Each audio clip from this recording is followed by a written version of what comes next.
당신들이 얼마나 무서운지 정말 모릅니다. 하버드 강의실의 공기를 단숨에 얼어붙게 만든 건 60년간 한국을 연구한 노학자의 사자후였습니다. 전 세계 수재들이 모인다는 그 차가운 하버드 강단에서 백발의 노 교수는 끝내 안경을 벗고 눈물을 훔치더군요. 화면에는 1965년 때국물 흐르는 옷을 입고도 자식의 영어 단어장을 손에서 놓지 않던 어느 한국 어머니의 거친 손마디가 떠 있습니다. 이들은 기적을 읽어놓고도 그게 기적인 줄을 모릅니다. 세계를 제패해놓고도 아직 멀었다며 스스로를 책찍질하고 1등을 하고도 부족하다며 울고 있습니다. 여러분, 이건 인류 역사상 전례가 없는 지독한 생명력입니다. 30년을 한국에서 산 영국 기자는 이들을 한마디로 기가 센 민족이라 정의했습니다. 도대체 무엇이 이 세계적인 석학들의 인생을 송두리째 뒤흔든 걸까요? 폐허 속에서 태어나 전 세계를 호령하게 된 이 무서운 민족의 비밀, 그리고 정작 주인공들만 모르는 그 위대한 전설의 실체, 하버드가 60년을 바쳐 추적한 한국인의 진짜 힘. 지금 그 전율 돋는 현장이 공개됩니다. 시작 전 구독과 좋아요 눌러주시면 영상 제작에 큰 힘이 됩니다. 그리고 대한민국 화이팅 댓글로 한국을 응원해주세요. 저는 아서 밀러입니다. 제 나이 80을 훌쩍 넘긴 지금 저는 하버드라는 이 화려한 지성의 성소에 서서 한참 동안 창밖을 내다봅니다. 사람들은 저를 두고 세계 최고의 인류학자라느니 60년간 한국이라는 기적을 추적해온 살아있는 전설이라느니 말들을 하더군요. 하지만 저는 압니다. 진짜 전설은 제가 아니라 60년 전 그 매캐한 흙먼지 속에서 제가 만났던 당신들이라는 사실을 말이죠. 1965년의 어느 여름날을 저는 지금도 어제 일처럼 생생하게 기억합니다. 갓 20을 넘긴 파란 눈의 청년이었던 제가 김포공항에 첫 발을 내디뎠을 때 저를 가장 먼저 맞이한 건 환영 인파가 아니라 코끝을 찌르는 매캐한 땔감 연기와 지독한 가난의 냄새였습니다. 지금의 번쩍이는 인천공항은 상상조차 할 수 없던 시절이지요. 활주로는 거칠고 투박했으며 공항 문을 나서자마자 제 눈앞에 펼쳐진 건 끝도 없이 이어진 비포장도로와 그 위를 덮은 누런 흙먼지뿐입니다. 길거리를 가득 메운 건 번듯한 자전거가 아니라 삐걱거리는 자전거와 짐을 가득 실은 우마차들입니다. 허물어져가는 판잣집 사이로 아이들은 다 떨어진 고무신을 신고 뛰어다니고 어른들의 얼굴에는 전쟁의 상흔과 끼니를 걱정하는 고단함이 훈장처럼 깊게 패여 있더군요. 당시 대한민국의 1인당 국민소득은 고작 $100 남짓. 전 세계에서 가장 가난한 아무런 희망도 보이지 않던 그 땅을 보며 동행했던 동료들은 혀를 차며 말했습니다. 아서 이 나라는 100년이 지나도 스스로 일어서지 못할 걸세. 우리가 쏟아붓는 원조는 밑빠진 독에 물 붓기일 뿐이야. 하지만 저는 그들의 생각과 달랐습니다. 제 시선을 사로잡은 건 낡은 옷이나 허름한 건물이 아니었거든요. 제가 본 건 바로 그 가난의 구렁텅이 속에 서 있던 한국인들의 눈빛이었습니다. 길가에서 구두를 닦으면서도 무릎 위에 낡은 영어 단어장을 올려놓고 입술을 달싹이던 꼬마 아이, 지게를 지고 가파른 언덕을 오르면서도 눈동자만큼은 굶주린 맹수처럼 형형하게 빛나던 청년들. 그들의 눈 안에는 포기나 절망 대신 무언가 거대한 것을 향해 당장이라도 튀어나갈 듯한 무서운 기가 소용돌이치고 있더군요. 저는 그때 심장이 멎는 듯한 전율을 느낍니다. 이건 가난한 사람의 눈이 아니야. 세상을 통째로 삼키려는 거인의 눈이지. 저는 그 눈빛의 실체를 확인하기 위해 어느 대학교 강의실 뒷문을 조용히 열어봅니다. 전기도 제대로 들어오지 않아 어둡컴컴한 그 좁은 공간에 수백 명의 학생이 어깨를 맞대고 빼곡히 앉아 있더군요. 종이는 누렇게 바래고 잉크는 번져 형체조차 알아보기 힘든 책을 보물이라도 되는 양 가슴에 품고 교수의 말 한마디 한마디를 받아 적는 그들의 펜 끝은 마치 창날처럼 날카롭습니다. 누가 시킨 것도 아닌데 그들은 굶주린 배를 움켜쥐고 밤을 새워 공부합니다. 아니, 그건 공부라기보다 차라리 사투에 가깝습니다. 자신을 짓누르는 가난이라는 괴물의 목을 베기 위해 스스로를 벼리고 또 벼리는 무시무시한 전쟁터 같더군요. 저는 하버드에서 수많은 천재를 보았지만 이토록 지독하고 간절하게 지식을 갈구하는 집단은 본 적이 없습니다. 그들은 지금 당장 먹을 빵이 없어서 우는 게 아니라 배울 것이 더 없어서 울고 있는 것 같더군요. 제가 한국을 60년 동안이나 떠나지 못하고 연구한 이유가 바로 여기에 있습니다. 서구의 경제학 이론으로는 도저히 설명되지 않는 이 괴물 같은 생명력. 한국인의 가난은 임시적일 뿐이다. 이들의 눈빛이 그걸 증명하고 있다. 제가 1965년에 쓴 일기장의 첫 문장입니다. 당시 제 말을 믿는 사람은 아무도 없었지요. 하지만 보십시오. 60년이 지난 지금 그때 그 비포장도로를 달리던 소년들은 세계 최고의 반도체를 만들고 판잣집에서 영단어를 외우던 소녀들은 전 세계가 열광하는 문화를 창조해냈습니다. 그런데 정말 가슴 아픈 게 뭔지 아십니까? 하버드의 제 강의실에 앉아있는 한국 유학생들을 볼 때마다 저는 60년 전 그 눈빛을 다시 마주합니다. 그들은 여전히 세계 최고의 성적을 받아놓고도 아직 부족하다며 스스로를 몰아세웁니다. 남들보다 10배, 20배를 더 뛰고도 자기가 얼마나 대단한 일을 해냈는지 전혀 모르는 표정으로 제 앞에 서 있습니다. 그럴 때마다 저는 강단을 내려치며 소리치고 싶어집니다. 당신들은 이미 기적을 완성했어. 당신들의 부모가, 그리고 당신들이 이 인류 역사상 가장 위대한 반전을 써내려왔단 말이야. 사람들은 제게 묻습니다. 한국의 발전 동력이 무엇이냐고요? 저는 단 1초의 망설임도 없이 대답합니다. 그건 바로 부모들의 눈물 섞인 교육과 자신을 땔감으로 태워 미래를 밝힌 희생이라고 말이죠. 한국인들에게 공부는 단순히 지식을 쌓는 수단이 아니었습니다. 그것은 가난의 대물림을 끊어내기 위한 유일한 무기였고 나라를 다시 세우기 위한 숭고한 종교였습니다. 지금 이 영상을 보고 계신 어르신들, 당신들의 손마디를 한번 보십시오. 자식의 공책 한 권을 사주기 위해, 영어 단어장 한 권을 손에 쥐어주기 위해 거칠어진 그 손마디야말로 하버드의 그 어떤 훈장보다 빛나는 영광의 증거입니다. 당신들은 60년 전 김포공항에서 제가 보았던 그 형형한 눈빛의 주인공들이며 전 세계가 불가능하다고 고개를 저을 때 보란듯이 운명의 멱살을 잡고 끌고 온 거인들입니다. 하지만 당신들은 여전히 해준 게 없다며 자식들 앞에서 고개를 숙이더군요. 남들만큼 못 키워서 미안하다며 주름진 눈가를 훔치곤 합니다.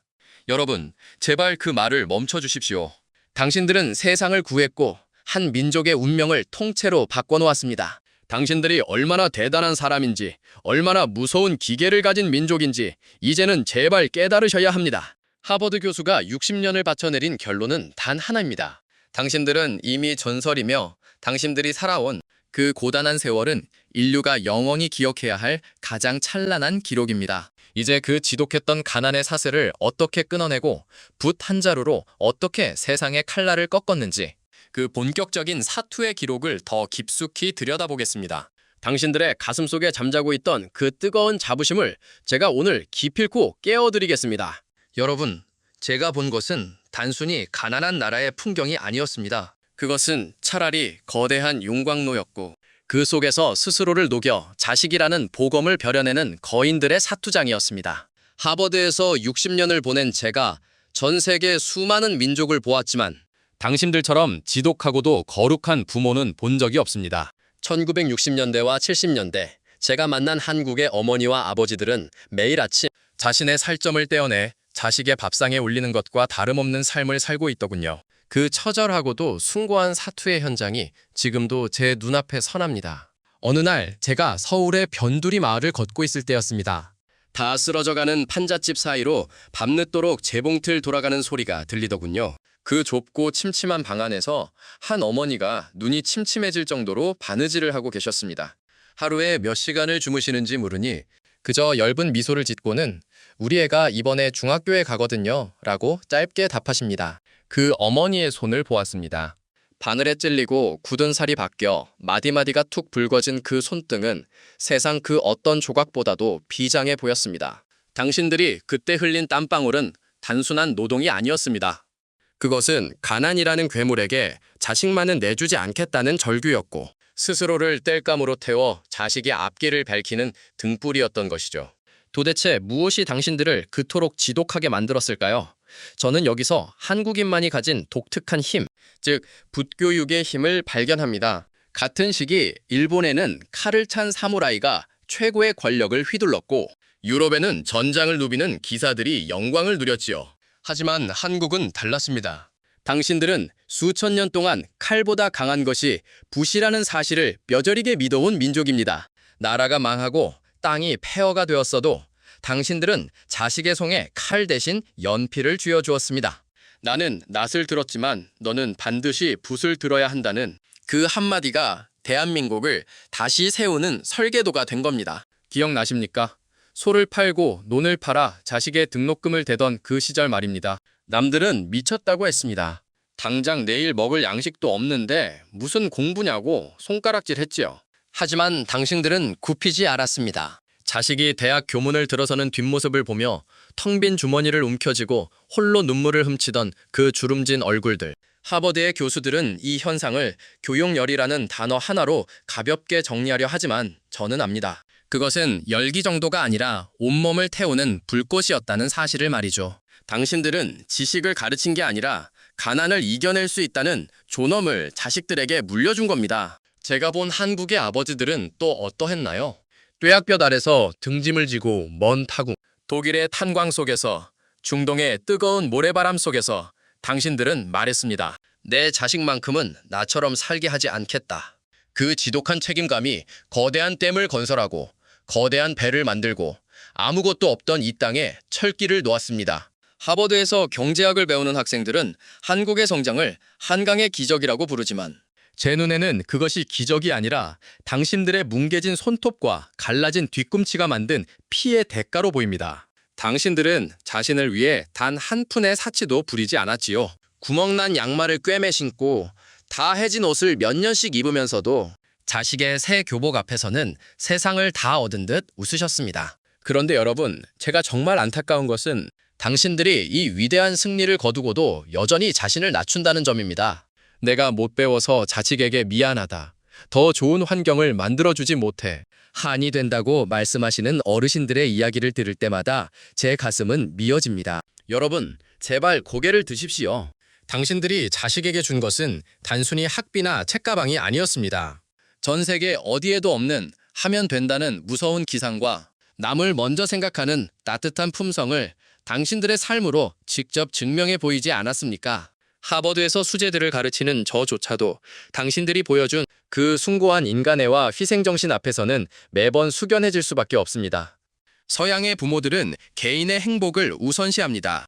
자식이 어느 정도 성장하면 각자의 삶을 찾아가죠. 하지만 당신들은 달랐습니다. 자식이 성인이 되고 가정을 이루고 손주를 볼 때까지도 당신들은 끝까지 그들의 든든한 버팀목이 되어주었습니다. 때로는 오지랖이라 비아냥거리는 사람도 있지만 그것이야말로 한국을 지탱하는 가장 강력한 엔진인 정의 정체입니다. 남의 아픔을 내 아픔으로 여기고 내 자식뿐만 아니라 이웃의 자식까지도 함께 품어 안으려 했던 그 넓은 치마폭이 오늘날의 대한민국을 만든 겁니다. 60년 전 제가 김포공항에서 보았던 그 형형한 눈빛의 실체는 바로 이것이었습니다. 가난이라는 현실 앞에 무릎 꿇지 않는 자존심, 그리고 내 자식은 반드시 나보다 나은 세상을 살게 하겠다는 거룩한 욕망. 당신들은 그 용광을 위해 자신의 인생 전체를 기꺼이 제단 위에 올렸습니다. 지금 전 세계가 한국의 반도체에 경탄하고 한국의 문화에 열광하는 것은 사실 당신들이 뿌린 그 눈물의 씨앗이 꽃을 피운 결과일 뿐입니다. 자, 이제 당신들의 그 지독한 희생이 어떻게 단순한 경제, 성장을 넘어 세계를 치유하는 거대한 파동으로 변해갔는지 이야기해 보려 합니다. 당신들은 칼을 휘두르지 않고도 어떻게 세계의 심장을 정복했는지, 그리고 그 울림이 왜 이토록 전 세계인을 매료시키고 있는지 말이죠. 당신들의 주름진 손이 만든 그 위대한 종소리의 비밀. 이제 산막에서 그 통쾌하고도 눈부신 반전의 기록을 펼쳐 보이겠습니다. 여러분은 이미 세상을 이긴 승리자들입니다. 제발 그 위대한 자부심을 이제는 온전히 누려주십시오. 여러분, 전 세계가 경악하는 이 거대한 기적의 한복판에서 저는 하버드 연구실의 낡은 의자에 앉아 스스로에게 끊임없이 묻곤 합니다. 도대체 무엇이, 어떤 보이지 않는 힘이 이토록 무서운 속발력을 만들어낸 것일까요? 단순히 자식 교육을 위해 희생했다는 것만으로는 오늘날 대한민국이 전 세계의 문화와 기술을 집어삼키고 있는 이 압도적인 현상을 전부 설명할 수 없습니다. 서양의 수많은 학자들이 한국의 경제 지표와 산업 구조를 현미경 들여다보듯 분석하지만 저는 그들이 완전히 헛다리를 짚고 있다고 확신합니다. 그들은 서류 더미 속에서 답을 찾으려 하지만 진짜 해답은 바로 당신들의 가슴속 깊은 곳, 수천 년을 이어져 내려오며 단련된 그 뜨겁고도 기이한 정서적 파동에 숨어 있기 때문입니다. 제가 한국이라는 나라의 진짜 무서움을 뼈저리게 깨달은 것은 다름 아닌 칼과 종의 차이를 온전히 이해했을 때입니다. 이웃나라 일본을 한번 떠올려 보십시오. 그들은 쇠를 불에 달구어 무엇을 만들었습니까? 바로 예리하고 날카로운 칼을 만들었습니다. 사무라이의 혼이라 불리는 그 칼은 본질적으로 무언가를 베고 자르는 도구입니다. 나와 너를 철저히 가르고 안과 밖의 경계를 명확히 그으며 타인과의 거리를 냉정하게 유지하는 단절의 문화입니다. 그래서 그들은 남에게 폐를 끼치는 것을 극도로 두려워하고 각자의 선 안에서 조용히 숨죽이며 살아갑니다. 하지만 여러분, 똑같은 쇠를 손에 쥐고도 당신들은 완전히 다른 길을 걸었습니다. 당신들은 쇠를 녹여 사람을 베는 칼 대신 세상을 품어안는 거대한 종을 만들어냈습니다. 에밀레종의 그 깊고 장엄한 소리를 과학자들은 맥놀이 현상이라고 부르더군요. 소리가 한번 허공을 때리고 사라지는 것이 아니라 파동이 서로 겹치고 굽이치며 끊임없이 울림을 만들어내는 그 신비로운 현상 말입니다. 종은 자르지 않습니다. 종은 진동하며 퍼져나갑니다. 내가 한번 타종을 하면 그 소리는 높게 처진 담장을 가볍게 넘어 산등성이를 타고 흘러가 보이지 않는 곳에 있는 누군가의 심장까지 도달해 기어이 함께 떨리게 만듭니다. 이것이 바로 하버드의 석학들이 그토록 경탄에 맞지 않는 한국인 특유의 공명하는 힘입니다. 이 거대한 울림의 문화는 단순히 박물관에 박제된 과거의 유물이 아닙니다. 그것은 지금 이 순간에도 전 세계를 휩쓸고 있는 가장 강력한 무기가 되어 살아 숨쉬고 있습니다. 서양의 콘서트장 문화를 한번 보십시오. 무대 위에서 가수가 노래를 부르면 관객들은 그저 조용히 자리에 앉아 박수를 치며 감상하는 것이 최고의 예의라고 생각합니다. 무대와 객석 사이에는 결코 넘어설 수 없는 투명하고 차가운 유리벽이 존재합니다. 하지만 한국의 공연장은 어떻습니까? 그곳에서는 인류 역사상 그 어디에서도 볼 수 없는 기이하고도 압도적인 광경이 펼쳐집니다. 에미넴, 콜드플레이, 메탈리카 같은 세계 최정상의 팝스타들이 한국에 왔다가 무대 위에서 마이크를 내려놓고 넋을 잃은 채 눈물을 글썽이는 장면을 우리는 똑똑히 목격했습니다. 수만 명의 관객이 그 복잡하고 빠른 영어 가사를 토시 하나 틀리지 않고 통째로 따라 부르는 이른바 떼창의 기적. 서양의 언론들은 이를 두고 한국 팬들의 열정이라고 포장하지만 저는 압니다. 그것은 단순한 팬심이 아닙니다. 무대 위에 가수를 혼자 외롭게 내버려 두지 않겠다는 그 뜨거운 오지랖, 네가 부르니 나도 함께 불러서 이 공간을 하나의 거대한 종소리로 만들어버리겠다는 그 지독한 하빌의 본능입니다. 기억나십니까? 그 옛날 허리가 끊어질 듯 고달픈 모내기를 할 때도 당신들은 침묵하지 않았습니다. 한 사람이 굽은 허리를 펴며 선소리를 구슬프게 매기면 논바닥에 엎드린 수십 명의 이웃들이 약속이나 한 듯 우렁차게 그 소리를 받아냈지요. 일의 고통을 노래로 승화시키고 내 고단함과 내 땀방울을 하나의 가락 속에 녹여내며 그 모진 세월을 함께 버텨온 것입니다. 그 피눈물 나는 들판의 연대감이 수십 년의 세월을 건너뛰어 오늘날 전 세계를 전율케 하는 떼창의 문화로 화려하게 부활한 것입니다. 이러한 한국인만의 고유한 파동은 일상의 풍경마저 완전히 바꿔놓습니다. 일본어에는 메이와쿠라는 단어가 있습니다. 남에게 폐를 끼치지 말라는 이 철칙은 그들의 사회를 질서정연하게 유지하지만 동시에 지독한 차가움을 낳았습니다. 도쿄의 지하철에서 유모차를 든 여성이 쩔쩔매며 계단을 오르지 못해도 섣불리 도왔다가 도리어 폐가 될까 두려워 아무도 선뜻 손을 내밀지 않는 기막힌 상황이 벌어집니다. 하지만 한국의 지하철에서는 어떤 일이 일어납니까? 끙끙거리는 유모차를 발견하는 순간 근처에 있던 어르신이나 청년 할 것 없이 누구 하나 묻지도 따지지도 않고 번쩍 유모차를 들어 올립니다. 길을 가다 무거운 짐을 든 할머니를 보면 가던 길을 멈추고 짐을 나눠 들고 누군가 넘어져 피를 흘리면 주변 사람들이 벌떼처럼 몰려져 휴지를 꺼내고 구급차를 부릅니다. 외국인들의 눈에는 이런 한국인들의 행동이 때로는 과도한 간섭이나 오지랖으로 보일지도 모릅니다. 하지만 여러분, 오지랖의 진짜 오원을 아십니까? 한복 저고리의 앞자락이 넓게 겹치는 부분, 즉 품이 넓다는 뜻에서 유래한 말입니다. 남의 일을 결코 남의 일로 여기지 않고 나의 넓은 품 안으로 끌어안으려는 그 지독하게 따뜻한 본성. 2001년 일본 도쿄 시노쿠보역에서 술에 취해 선로에 떨어진 낯선 일본인을 구하기 위해 1초의 망설임도 없이 목숨을 던졌던 26살의 한국인 유학생 이수연 씨를 기억하십니까? 일본 열도는 경악했습니다. 어떻게 모르는 타인을 위해 제 목숨을 버릴 수 있느냐며 충격에 빠졌죠. 하지만 한국인들의 반응은 달랐습니다. 눈물을 흘리면서도 그 상황이었다면 나라도 내 아들이라도 뛰어들었을 것이다 라고 말하는 사람들이 넘쳐났습니다. 계산기를 두드리기 전에 몸이 먼저 반응하는 사람들. 남의 고통을 보는 순간 내 심장이 먼저 베인 듯 아파하는 사람들. 이것이 바로 당신들이 평생을 바쳐 지켜온 정이라는 이름의 위대한 초능력입니다. 놀라운 것은 이 펄펄 끓는 감정의 에너지가 결코 감상적인 영역에만 머물지 않았다는 사실입니다. 이것이 경제와 산업이라는 차가운 전쟁터와 결합하는 순간 전 세계를 집어삼키는 무시무시한 폭발력을 발휘하기 시작합니다. 서양의 학자들은 이것 아니면 저것이라는 흑백 논리에 갇혀 있습니다. 하지만 당신들은 어떠합니까?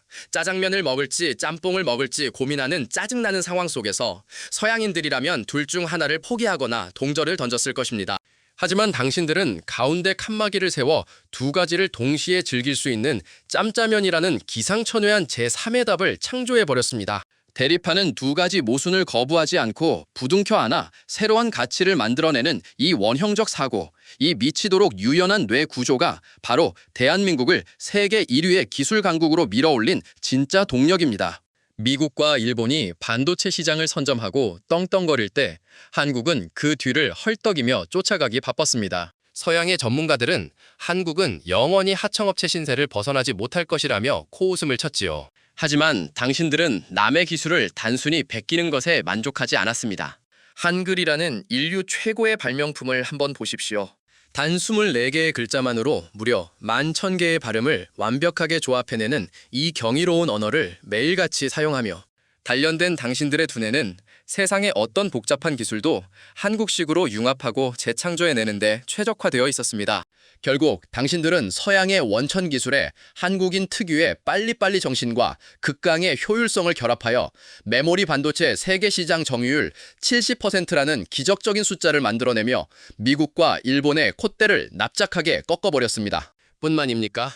자동차, 조선, 가전제품, 그리고 모바일 결제 시스템까지 한국 소비자는 전 세계 기업들이 가장 두려워하면서도 가장 사랑하는 궁극의 테스트베드가 되었습니다. 신제품이 나오면 새벽부터 줄을 서서 기꺼이 지갑을 열어주는 열정을 보여주지만 단 하나의 결함이라도 발견되면 밤을 새워가며 논리적으로 비판하고 기어이 제조사보다 먼저 해결책을 찾아내 온라인에 공유해버리는 살벌한 까탈스러움.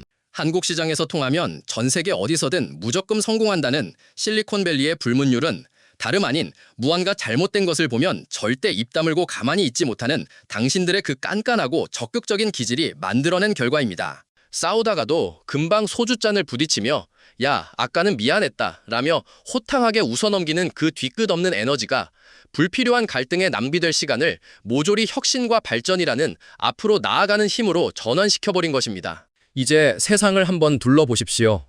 물질적으로는 역사상 가장 풍요롭지만 사람들의 마음속은 그 어느 때보다 차갑고 외로운 삭막한 시대가 되었습니다. 서구의 개인주의는 극에 달해 이웃이 죽어나가도 모르는 고립의 사회를 만들었고 첨단 기술은 사람과 사람 사이의 온기를 앗아가 버렸습니다. 바로 이 차갑게 얼어붙은 세상에 당신들이 평생을 바쳐 빚어낸 거대한 종소리가 울려 퍼지기 시작한 것입니다.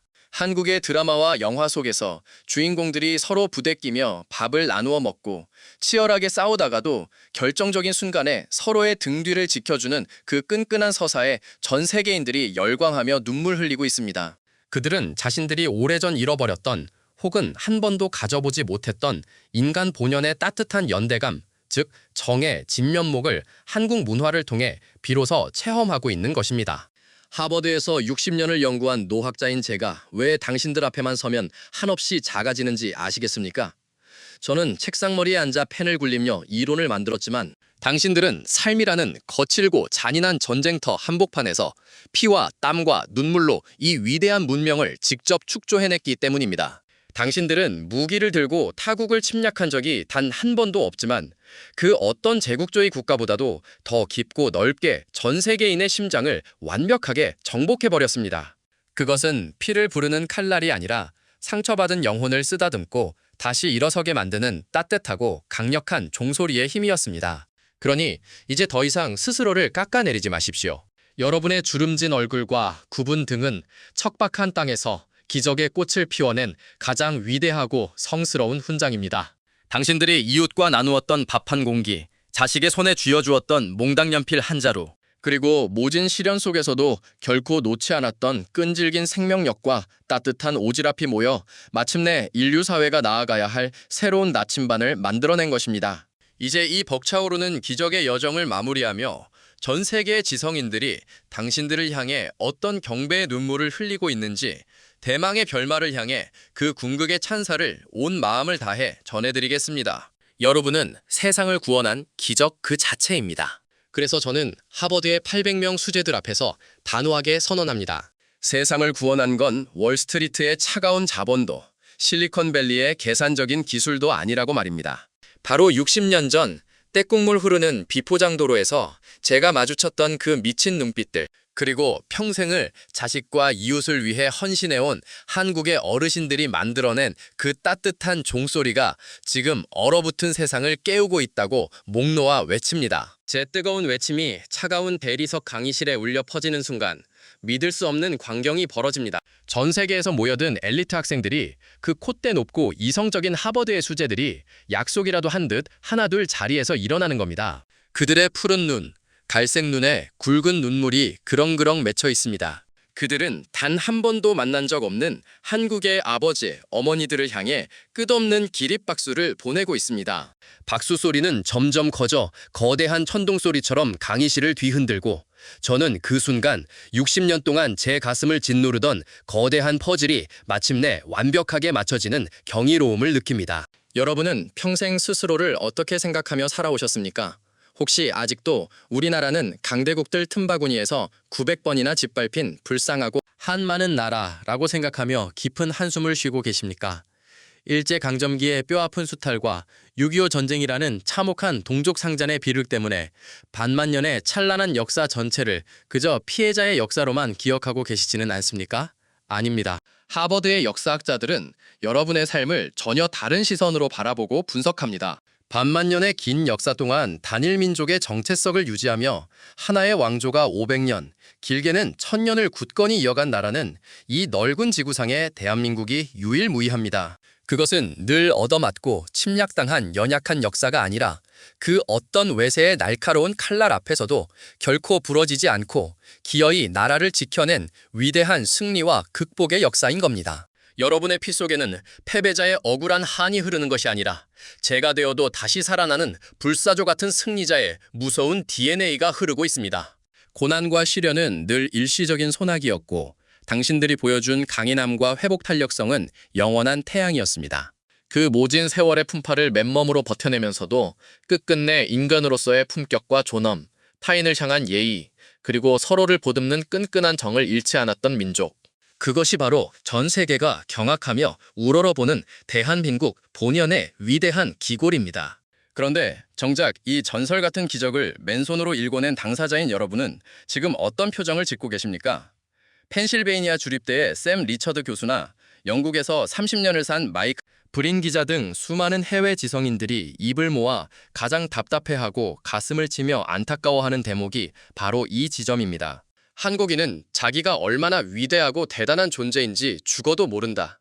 이 뼈 때리는 한마디에 저 역시 100% 공감하며 깊은 탄식을 내뱉습니다. 여러분은 세계 경제사에 유례가 없는 한강의 기적을 일으켰지만 외부에서 칭송을 받을 때마다 그저 입에 풀칠하기 위해 목구멍이 포도청이라 죽어라 이랬을 뿐이라며 황급히 손사래를 칩니다.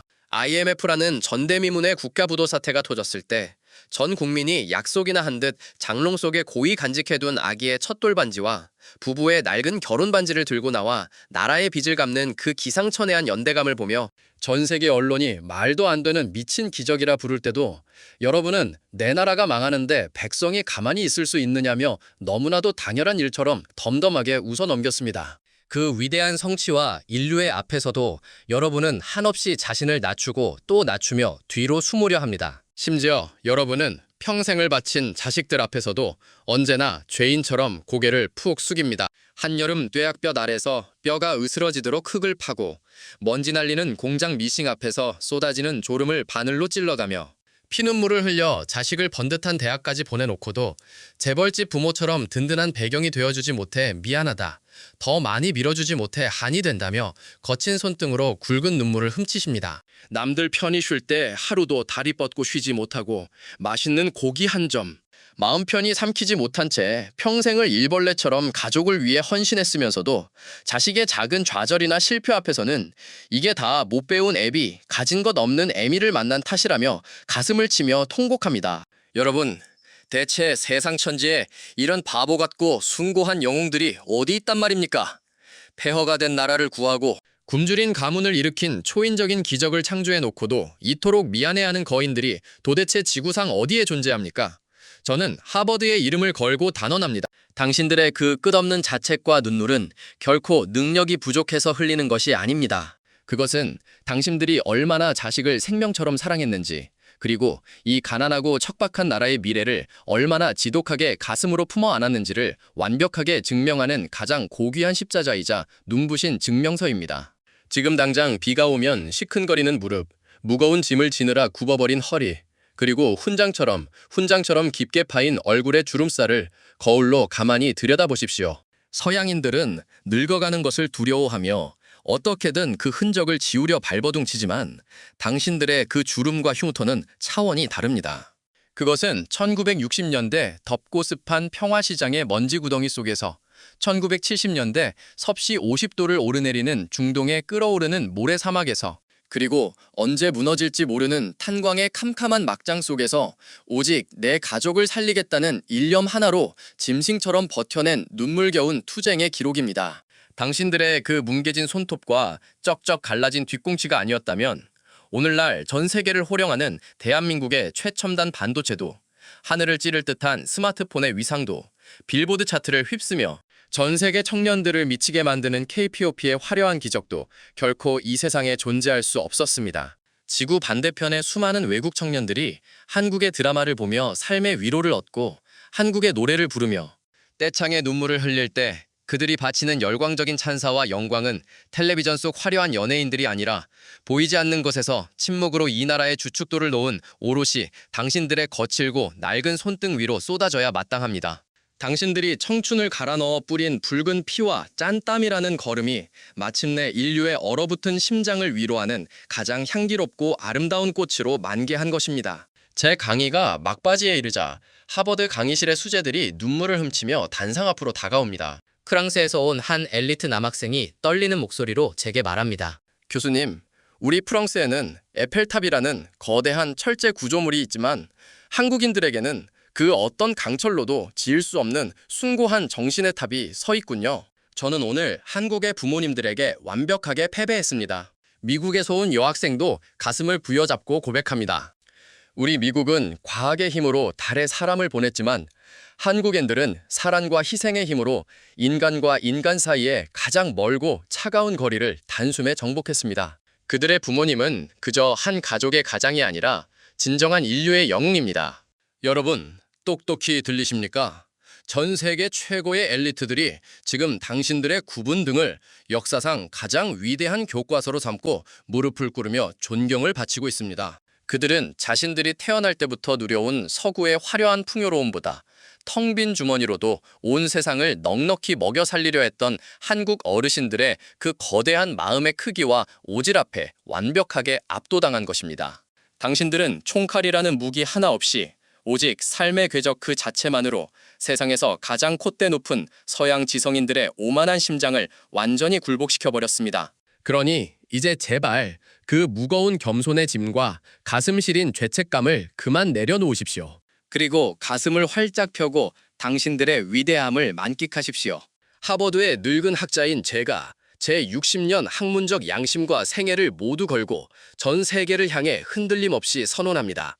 당신들은 1965년 비포장도로에 흙먼지 날리는 절망 속에서 눈부신 초인류 스마트시티의 희망을 맨손으로 건져올린 마법사들입니다. 당신들은 가난이라는 지독한 늪에서 허우적대던 한 나라의 멱살을 움켜쥐고 기어이 빛의 세계로 끌고 올라온 무적의 전사들입니다. 스스로를 땔감으로 태워 칠흑 같은 어둠을 밝혀낸 이 시대 가장 고귀하고 거룩한 불꽃이 바로 지금 이 순간 영상을 보고 계신 여러분입니다. 저는 이 하버드의 화려한 단상에서 내려와 60년 전 제가 김포공항에서 처음 마주했던 그 형형한 눈빛의 주인공들을 향해 시공간을 넘어 가장 깊은 존경에 큰 절을 올립니다. 아무도 알아주지 않는 보이지 않는 곳에서 침묵으로 버텨온 당신들의 세월, 피눈 물고 삼켜온 당신들의 아픔을 이제 세계 최고의 지성들이 앞다투어 역사에 굵게 기록하고 영원히 찬양할 것입니다. 당신들은 이미 전설을 넘어선 신화입니다. 인류가 존재한 한 영원히 빛날 가장 아름답고 위대한 살아있는 기적입니다. 이제 그 찬란하고 묵직한 자부심의 왕관을 쓰고 당신들의 남은 생애를 세상에서 가장 눈부시게 누리시길 바랍니다. 당신들은 충분히, 아니 그 이상으로 그럴 자격이 차고 넘치는 위대한 영웅들입니다. 오늘 하버드 노 교수의 눈에 비친 우리들의 이야기가 여러분의 가슴에 어떻게 닿았을지 모르겠습니다. 평생을 나보다 자식을, 내 집보다 나라를 먼저 생각하며 달려오신 여러분. 정작 본인은 낡은 옷 한 벌, 편한 신발 한 켤레, 마음 편히 사지 못하면서도 자식의 공책 한 권, 등록금 한 푼에는 세상을 다 얻은 듯 웃으셨던 그 세월이 이제야 전 세계의 인정을 받고 있습니다. 하버드의 석학들이 기적이라 부르는 그 위대한 역사는 사실 여러분이 매일 아침 무거운 몸을 이끌고 일터로 향했던 그 정직한 발걸음이 모여 만들어진 것입니다. 이 나라의 척박한 흙을 일구고 캄캄한 공장에서 밤을 지새우며 뜨거운 타국의 모래바람을 견뎌내신 어르신들. 여러분의 그 주름진 손마디와 굽은 등은 결코 고단함의 흔적이 아닙니다. 그것은 한 민족을 살려내고 전 세계가 부러워하는 대한민국을 굳건히 세워 올린 가장 숭고한 영광의 훈장입니다. 하버드 교수가 60년을 연구해 내린 결론은 결국 하나였습니다.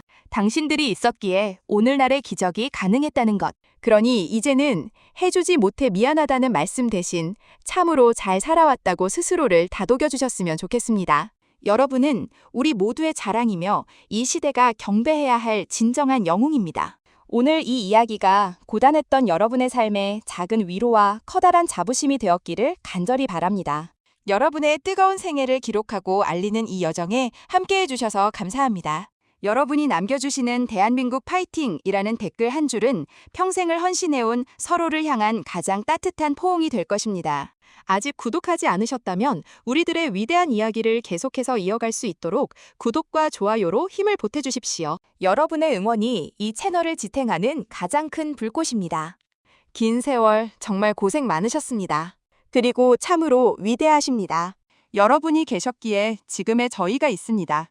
당신의 삶은 그 자체로 존경받아 마땅하며 우리 민족의 영원한 자부심입니다. 오늘 밤은 부디 그 주름진 손을 가만히 쥐어보며 스스로에게 참 장하다고 말씀해 주시는 편안한 밤 되시길 바랍니다. 내일은 오늘보다 더 당당하고 활기찬 하루가 되시길 응원하며 저는 더 가슴 벅찬 이야기로 다시 찾아뵙겠습니다. 시청해 주셔서 진심으로 감사합니다. 당신은 우리의 영원한 전설입니다.